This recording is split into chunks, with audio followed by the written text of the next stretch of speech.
सबसे पहले तो मैं जो अहमदाबाद वाली दुर्घटना हुई है उसके लिए दुख प्रकट करता हूँ। पूरे देश दुखी है उसके लिए।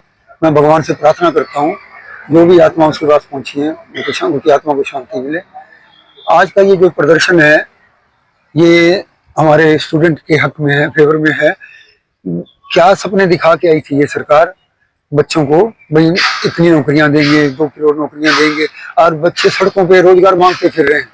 रोजगार नहीं मिलता तो कुछ जायज मांगों के लिए सड़कों पे बैठे हैं और फिर उनके ऊपर बलपूर्वक ये कार्रवाई की जाती है, जैसे कि हिसार यूनिवर्सिटी में की गई। तो बच्चे कर क्या, मांग क्या रहे थे तुम्हारे से?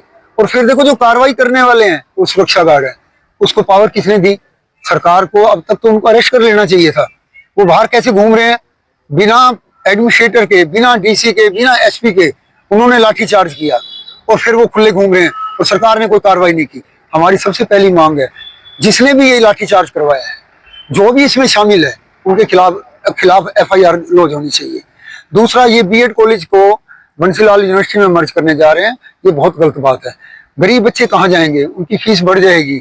हमारी मांग है कि उसको मर्ज ना किया जाए और इंडिपेंडेंट बीएड कॉलेज को रहने दिया जाए। मैं अनुराग DYFI भिवानी का जिला संयोजक। सबसे पहले तो मैं जो बोइंग 737 में जो कुछ लोग दुर्घटनाग्रस्त हुए हैं, मारे गए हैं, उनके प्रति संवेदना व्यक्त करता हूं और उन खेद प्रकट करता हूं कि ऐसी दुर्घटना हुई, ये किसी लापरवाही का नतीजा भी हो सकता है और टेक्निकल फॉल्ट, तो इसकी जांच की जानी चाहिए। दूसरा, जो हम शिक्षा का अधिकार है वो हमारे संविधान में मूलभूत अधिकार के रूप में दिया गया है, सुप्रीम कोर्ट द्वारा प्रदत्त है और शिक्षा सबको मिले, इसके लिए जरूरी है कि शिक्षण संस्थान जो है वो छात्रों की पहुंच में हो और दूसरा उनकी फीस इतनी हो कि छात्र भर पाए।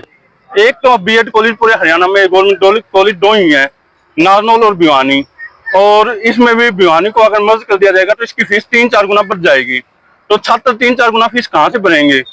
तो होना तो ये चाहिए, सरकार को फीस के ऊपर स्टाइफंड देना चाहिए, सब्सिडी देनी चाहिए, स्कॉलरशिप देनी चाहिए, ताकि स्टूडेंट उसको के लिए अफोर्डेबल हो सके और वो ज्यादा से ज्यादा मात्रा में आए और सीटें बढ़ानी चाहिए। पर यहाँ पे उल्टा काम हो रहा है, तो हम इसका विरोध करते हैं।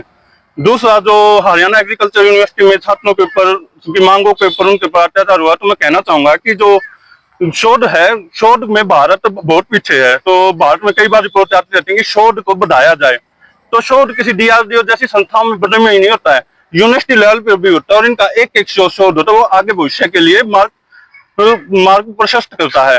तो इसमें छात्रों को, एक शोध में छात्रों को फीस के अलावा भी बहुत खर्चा लगता है उनको, तो वो दे पाए इसलिए उनको भारत सरकार की तरफ से स्टाइफंड दिया जाता था।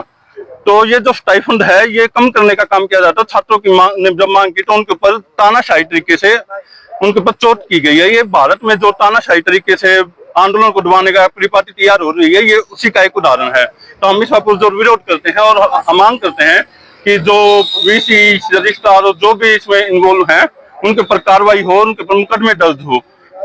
धन्यवाद।